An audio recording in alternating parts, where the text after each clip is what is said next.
before the pendulum swings to you, let's get your reaction, Mbanefo Alakwe. We've had a protest by NLC.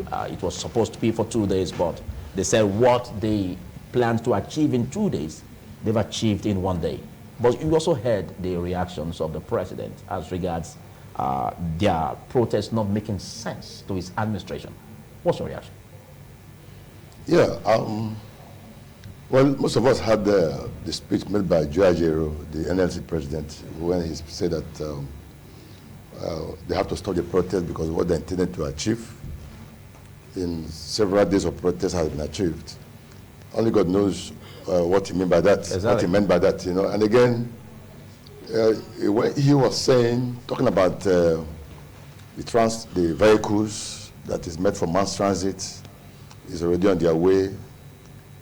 And then Nigerians were wondering actually if the vehicles are has already bettered in our wharf. The fact of the matter is that there's a problem in the land. There's a lot of problem. You cannot buy fuel. You cannot buy cooking gas. You cannot buy diesel. Almost all the businesses are crippled. Even electricity is also joined. Yeah, you know. Then Nigeria is a country that is about 90% dependent on foreign exchange. So the economy has crippled because of the fact that $1 is almost 2,000 naira in the market. So in an economy where $1 is almost 2,000 naira, how can it function? So the people are disappointed by the fact that the expectations were very high when the government came into power. But 9 months down the line, nothing appears to be happening, and there appears to be no direction. And so the essence of governance is for the overall good of the people. The essence of governance is for the overall good of the people. And so when you're a president, your focus should be on how to make the people happy. Is the ministries functioning? Is the ministers doing their job? Is the civil servants doing their job? Can they access healthcare? So all this, if it's not working out, therefore means that there's something wrong somewhere. And so the government needs to do something about the sufferings of the people. We are not also happy with the NLC, because right from the time this government has come to power, NLC has always called the bluff that we are going on strike, tomorrow we'll go on strike, next tomorrow we'll go on strike. At the end of the day, 24 hours to the time they give, they will always back out. So the steam. Were you expecting them to take it up in full fledged? The steam. Are you not also considering the effects that it may also come up with? Don't you think that's what they're also looking at? That's why they had to back out, you know, well, even at the level ordinarily, you know, when the right things are done, there will be no need of protest. Like my friend Elliot told you right now, that there is the minimum wage in this country is around 40,000 naira. And there is no Nigerian civil servant that can survive in this economy. And so we are lawyers, we have clients that patronizes us. You go to court and you come back from court, the client tells you, I don't have the parents' fee to give to you. How do you pay children's school fees? So it's what we are discussing. And if there are no litigations, basically you can't earn. You can't earn if there are no litigations. You know? So you pray for litigations. That's what it means.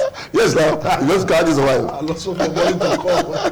So what we are saying is all about what PDP calls stomach infrastructure. Okay. But if you say that there seems not to be direction, because I heard you say that, but there seems not to be direction in this administration. Don't you think you'll be saying a whole lot that doesn't still, you know, meet the attention of the way it should be? Because you look at what the president said.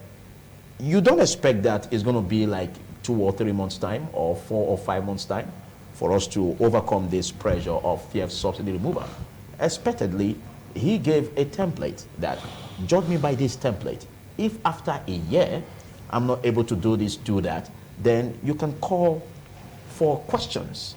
But we've not gotten there yet, like in the import of the president's statement, that it is unacceptable in 9 months for you to be, you know, making a protest or embarking on a strike action when you have not even seen him deliver in a year, because we have a term of 4 years.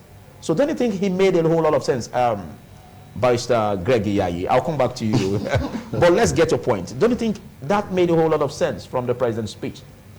To me, what the president said did not make any sense. We are not fools in Nigeria. You know, even if at the moment we are oppressed, we are not fools. How long did it take the president to remove fuel subsidy? How long? Few minutes. They were telling us to wait for 1 year. We have had, how long did it take him to allocate about 1.7 billion for the renovation of the wife's office? How long did it take him to accept that a ship should be bought, a yacht, for 5 billion? For him to just stand and watch ceremonies. This was the same proposal that was rejected by former President Jonathan. He said, no, instead use the money. There are some of our warships that need repair and equipment. Let the money be used for it. How long did it take him to budget over 2 billion for the renovation of the vice president's office? We are talking about renovations. How long did it take him to budget about 5.something billion for the renovation of his own office?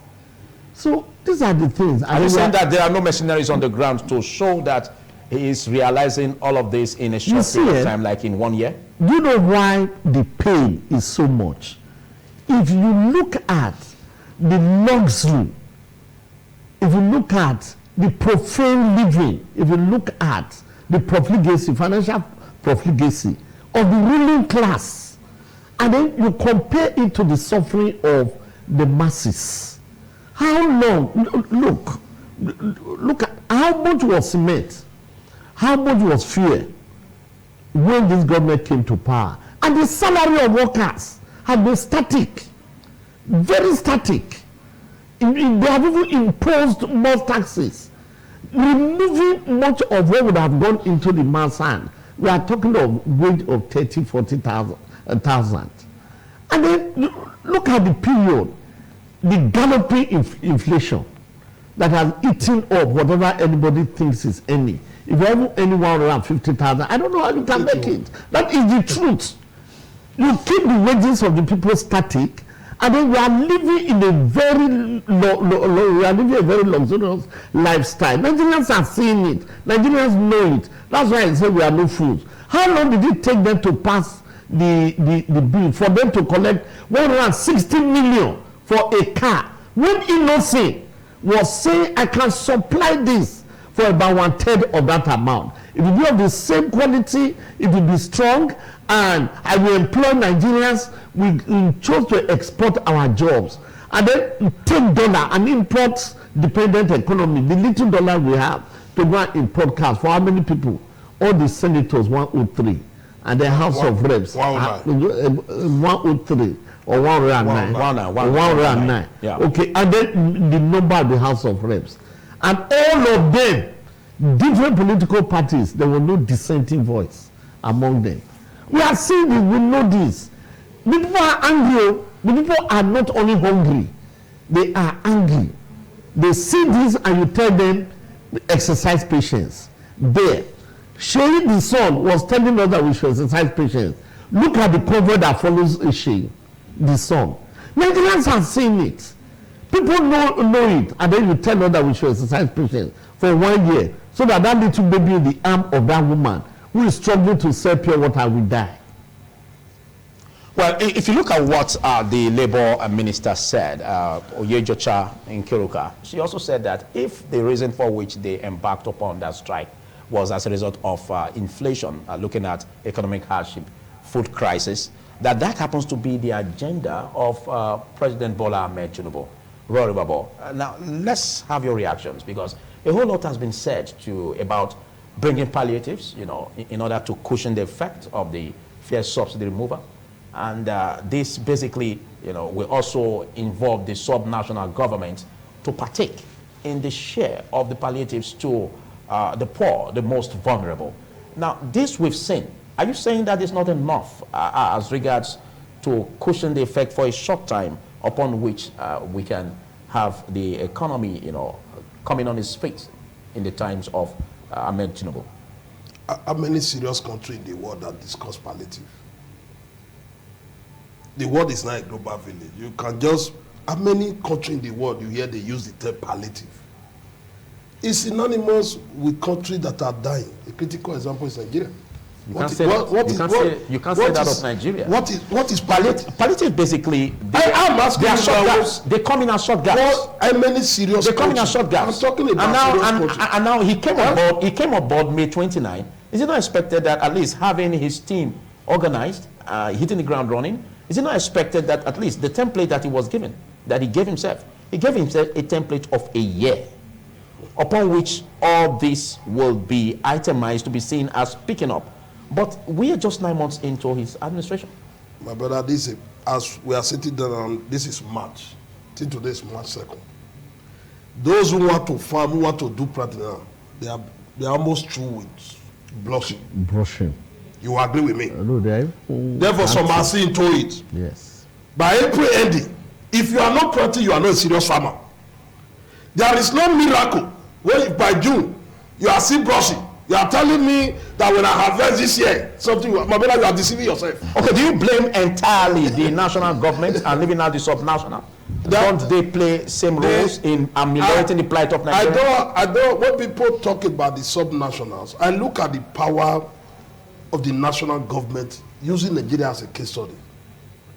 Nigeria president is one of the highest president in the world in terms of the respect he commands.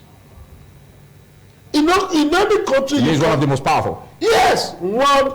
You can see how a president went on a mission to go and commission a rail. These governors that are supposed to be in their states doing their primary function, they abandon their state. They are all down there. We hero worship our president in this part of the world. All of us, we celebrate our president as if he's a demigod. And you remember, and I've told Nigerians, those who get to listen to me, that Nigeria will be hard to work because hustlers are not in government. We have hustlers everywhere because I see some of those governors as hustlers. Why will you leave a state and run just because you want to commission? I listen to him, he said this thing started when the president was a governor. And when I do my calculation, almost 20 years ago, it's now we are celebrating it. Then somebody will abandon his state and run down there. You were not invited, you don't have any reason to do that. It's just for you to show face, you say it's a solidarity. Is that the society you want to be? You are talking about subnational. Which power does governor have to question president? What are they? Once we get it done, the issue disturbing our economy is very direct. We run a monolithic economy. We run an economy that is sustenance, whereby Mama Osaro will need to go to her farm in the morning to go and put ugu leaf to sell. Roa we have to go to farm to go and put cassava to sell. That is what the kind of economy we operate in Nigeria. And this one is as a result of the way Nigeria has been positioned over the years. Then the president, who is our head, is there who tailor everything. Now, if you are talking about the subnational, and from here, from this place to Igwebe, where I was born and brought up, if I want to go to Igwebe, I have to travel on a federal road. 80% of the journey will be on federal road from Benin to Igwebe. And that road is not motorable. And that road, nothing happened there. You are simply, and my uncles who are farming there cannot move their farm produce to Benin to come and sell because the federal road is bad. And once the state government is interested, they will not pay the state government money. And the state government will not be interested because there is an intimidation. Therefore, when you are telling me about subnationals, I am always very bothered because the power the federal and the national government control in Nigeria is just too much. We are talking about 52% of the resources of the Nigeria. They don't reside with the federal government. The state and the local need to work around the remaining one. Is there any part of the world where things are done like that? You are still talking about subnationals. For the federal to possess that kind of power, that kind of potency, one will naturally expect them to be very proactive. And that's the reason why when the president, the day he was sworn in, he mentioned that subsidy was gone. Immediately people rehearsed, those who were watching it, I said, subsidy is gone. The price of petroleum moved. The price of that woman who is sucking apple moved. Okay. Because when she's going back, she's going to pay transfer. And the boss will tell her, Madam, how much I take by liter just now? All right, let's take it. Let's take your it. house rent will also move because your landlord is going to collect from you. These are the issue. Government must have people who are thinking, not to be telling us that 9 months is not enough. A government that is focused, a day is enough for you to know. We usually say in the local palace that weekend when we will go now from Friday that they know. Okay, let's go on other critical matters as regards moving the nation forward, basically as it pertains to having a viral government, that would make sense out of all of these challenges that we face with.